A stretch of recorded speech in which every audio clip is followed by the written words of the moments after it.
दिल्ली वालों को बदलते मौसम का पता महीने की तारीख से नहीं बल्कि आसमान में छा जाने वाले धुएं से चलता है।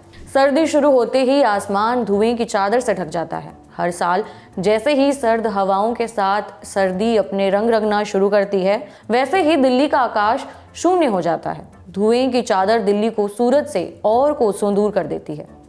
हवा की अच्छी गुणवत्ता बनाए रखने में दिल्ली का ट्रैक रिकॉर्ड अच्छा नहीं रहा है।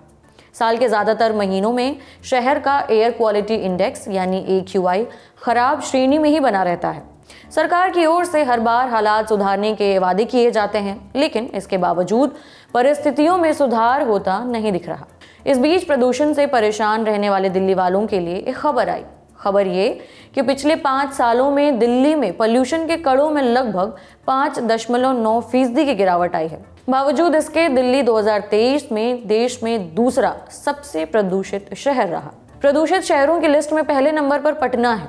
दिल्ली में प्रदूषण को कंट्रोल करने के लिए हर साल पैसे तो खूब आवंटित हो रहे हैं, लेकिन वो खर्च नहीं हो पा रहे हैं।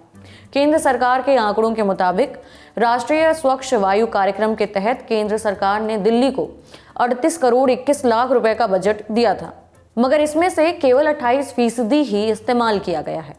दिल्ली सरकार ने खर्च के संबंध में सवालों का जवाब नहीं दिया। NCAP की रिपोर्ट में कहा गया है कि 2026 के लिए राष्ट्रीय स्वच्छ वायु कार्यक्रम ने जो 40% कटौती का लक्ष्य तय किया है, उसे पूरा करने के लिए अभी बहुत कुछ करना बाकी है। वित्त वर्ष 2019-20 से देश के 131 गैर प्राप्ति शहरों, वो शहर जो 5 सालों के लिए राष्ट्रीय वायु गुणवत्ता मानकों से बदतर रहे, उनके लिए बजट जारी किया जा रहा है। मगर रिपोर्ट के मुताबिक दिल्ली ने वायु गुणवत्ता में सुधार पर महज 10 करोड़ 8 लाख रुपए ही खर्च किए, यानी बजट का केवल 28%। स्वतंत्र शोध संगठन centre for research on energy and clean air CREA ने दिल्ली के इस हाल की कुछ वजहें बताई हैं। 2000 के दशक की शुरुआत में दिल्ली सरकार ने परिवहन क्षेत्र के पोल्यूशन को कम करने पर ध्यान तो लगाया, मगर उद्योग और कोयला आधारित बिजली स्टेशन धड़ल्ले से चलते रहे। इस वजह से प्रदूषणकारी ईंधन बढ़ा।